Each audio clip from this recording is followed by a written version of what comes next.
संस्कृति पहचान रखती है और आज का दौर तो और ज्यादा आनंद का है।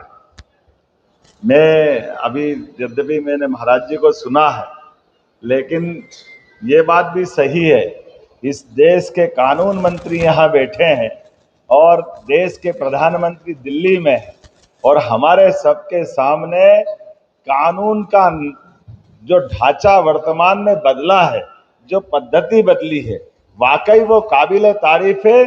सुप्रीम कोर्ट के चीफ जस्टिस आंखों में मूर्ति की बंधी पट्टी खोलते ही एहसास करा रहा है कि भारत का कानून आंख खोलने वाला है। यह आंख बंद करके न्याय नहीं हो सकता। महाराज जी, मुझे लगता है इसमें सारी बातें आ गई। ये पद्धति हमारी है ही नहीं कि शब्दों की चाशनी से चाय जिसको चाय जो चटा दो। शब्दों की चाशनी क्या होती? अंदर की पवित्रता होना चाहिए, पंचों का न्याय होना चाहिए। हमारी हजारों साल पुरानी पद्धतियां जिसके आधार पर आप तो बनारस में राजा हरिश्चंद्र से लगा करके विक्रमादित्य काल तक का क्या हमारी संस्कृति और क्या हमारा इतिहास है। और जब ये मैं बात कर रहा हूं तो हम तो विश्व हिंदू परिषद के बैनर तले बात कर रहे हैं और विश्व हिंदू परिषद ने जब ये अभी अलग अलग विषय आए, मैं दोहराऊंगा तो नहीं, लेकिन ये निश्चित रूप से माननीय प्रधानमंत्री जी को धन्यवाद देना पड़ेगा।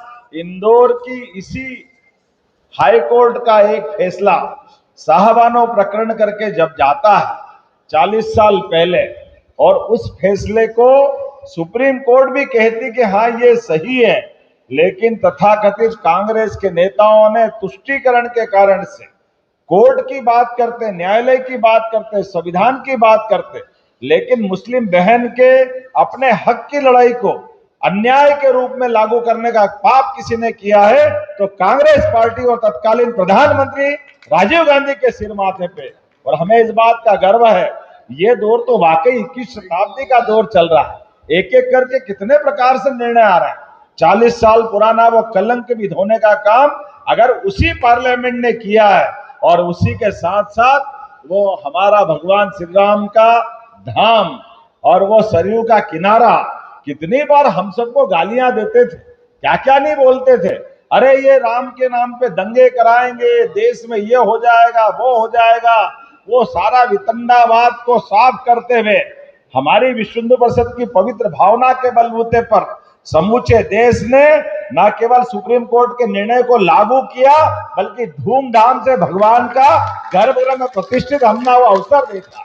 वो आनंद के लिए महाराज जी गवाह है। पूरा मंच इस मामले में मैं आपके माध्यम से समूची विश्व हिंदू परिषद और पूरे देश को और न्यायालय को धन्यवाद देना चाहूंगा। आज बदलते दौर में जब हम अपने एक एक करके बात करेंगे तो बात तो लंबी होगी, लेकिन ये इतना ही संक्षेप में कहना चाहूंगा कि ये तीनों कानून को लागू करने में अगर कोई राज्य सरकार सबसे तेज गति से बढ़ रही है तो मध्य प्रदेश सरकार तेज गति से बढ़ रही है, मैं ये जरूर बताना चाहूंगा। और सरकार बनने के साथ ही हमारी सरकार के दूसरे दिन के निर्णय में लाउड स्पीकर कहीं भी लगे हो, लेकिन डेसिमल तो नियत ही होना चाहिए और एक एक लगना चाहिए। तो 60,000 से ज्यादा माइक उतारने का काम किसी ने किया तो हमारी सरकार के माध्यम से हुआ है कि भाई अनावश्यक रूप से आप अपने अपने धर्म की इबादत करो, कोई मना नहीं, लेकिन कानून का पालन तो सबको करना पड़ेगा।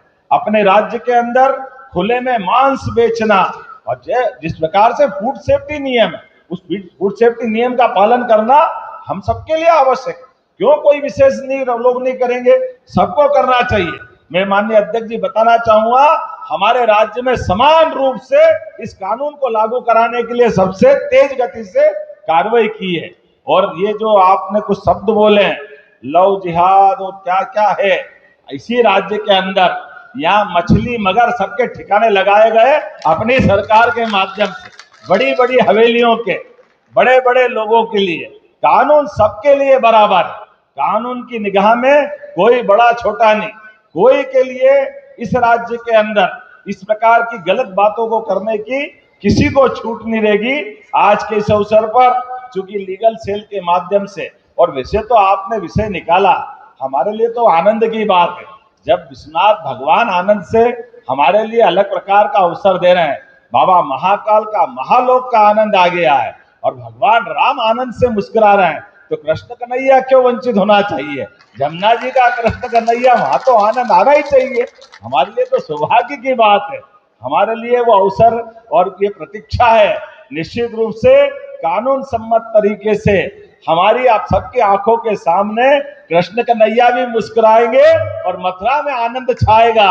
नंद घर आनंद भयो, जय कन्हैया